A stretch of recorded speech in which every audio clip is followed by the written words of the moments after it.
আজকে আমরা electronic media এবং প্রিন্ট মিডিয়ার মাধ্যমে আসাম সরকার তথা ভারত সরকারের কাছে আমরা একটা অনুরোধ করি যে আমাদের করিমগঞ্জের কৃতি সন্তান, আসামের গৌরব, নর্থ ইস্টের মধ্যে যিনি শিক্ষার ক্ষেত্রে আলোড়ন সৃষ্টিকারী ডক্টর মহবুবুল হক, উনাকে আসাম সরকার তথা ভারত সরকারের কাছে আমরা অনুরোধ নিঃশর্তে উনাকে মুক্তি দেওয়া হোক।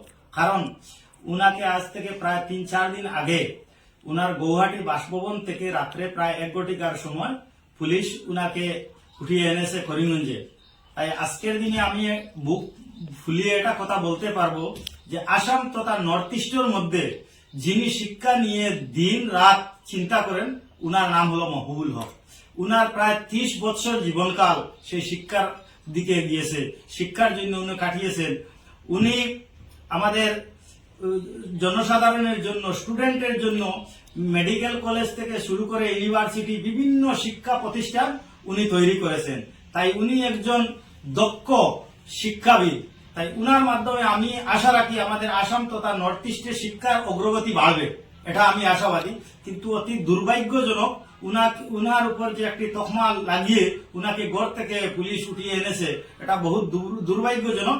যাই হোক, যে ব্যাপারে উনার উপর তকমা উঠেছে যে সেন্ট্রাল পাবলিক স্কুলে কয়েকজন স্টুডেন্টকে বাইরা ডিস্ট্রিক্ট থেকে এনে এখানে পরীক্ষা দেওয়ার সুযোগ করে দিবেন বলে কয়েকজন শিক্ষক আশা দিয়ে এনেছেন।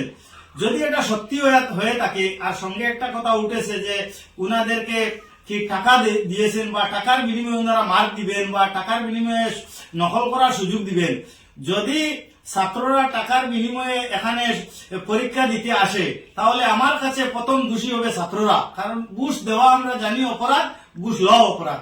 তাই ছাত্ররা যদি ঘুষ দেওয়ার বিনিময়ে এখানে এসে পরীক্ষা দেয় আর পরবর্তীতে তারা এই ঘুষের বিনিময়ে সুযোগ না পেয়ে তারা যদি গন্ডগোল করে, তারা যদি ভাঙচুর করে, এটা বহুত দুর্ভাগ্যজনক। গতিকে আমি সরকারের কাছে অনুরোধ করব তাদেরকে ম্যাজিস্ট্রেট পর্যায়ে তদন্ত করে তাদেরকে উপযুক্ত শাস্তি দেওয়া, কেন তারা ঘুষ দিয়েছে এবং যারা ঘুষ নিয়েছেন তাদেরকেও অ্যাকশন লও।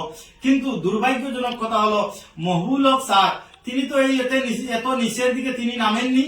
উনাকে যে অ্যারেস্ট করা হয়েছে এটা বহুত দুঃখজনক। যাই হোক, এই ব্যাপারে আমি দেখেছি অনেক এমপি থেকে শুরু করে বিধায়ক উনারাও উনার মুক্তির দাবিতে পথে নেমেছেন এবং রাষ্ট্রপতি সহ বিভিন্ন জায়গায় মেমোরেন্ডাম দিয়েছেন। আমরাও আজকে এমএসএফ এর পক্ষ থেকে তথা গ্লোবাল প্রগ্রেসিভ ফাউন্ডেশনের পক্ষ থেকে তথা এলাকাবাসীর পক্ষ থেকে আসাম সরকারের মুখ্যমন্ত্রী তথা ভারত সরকারের কাছে আমরা করজোড়ে অনুরোধ করিতেছি উনাকে নিঃশর্তে মুক্তি দেওয়া হোক। কারণ উনাকে অ্যারেস্ট না করে, উনাকে জেল হাজতে না পাঠিয়ে, উনাকে ছাড় দিয়ে, উনাকে সহযোগিতা করে যাতে শিক্ষাটা আরো ডেভেলপড হয়, সেটার দিকে সহযোগিতা করার জন্য আমাদের মুখ্যমন্ত্রীর কাছে জোরালো দাবি।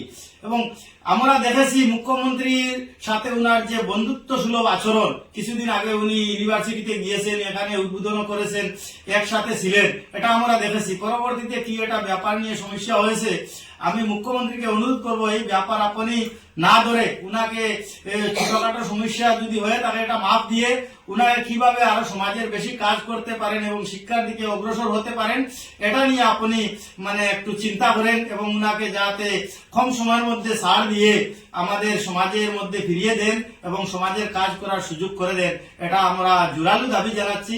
অন্যথায় বিভিন্ন জায়গায় দেখছি আমরা আন্দোলন হচ্ছে, যাতে পাবলিক ঘরে বসে তা হোক, আন্দোলনের কোনো প্রয়োজন নাই। শিক্ষা জাতির মেরুদণ্ড, তাই এই মেরুদণ্ডকে রক্ষা করতে সবাইকে একজুট হয়ে সরকারের কাছে আবেদন করিতেছি যাতে আমাদের এই মহান ব্যক্তি, যিনি নর্থ ইস্টের গৌরব, ডক্টর মহবুবুল হক, উনাকে নিঃশর্তে মুক্তি দেওয়া।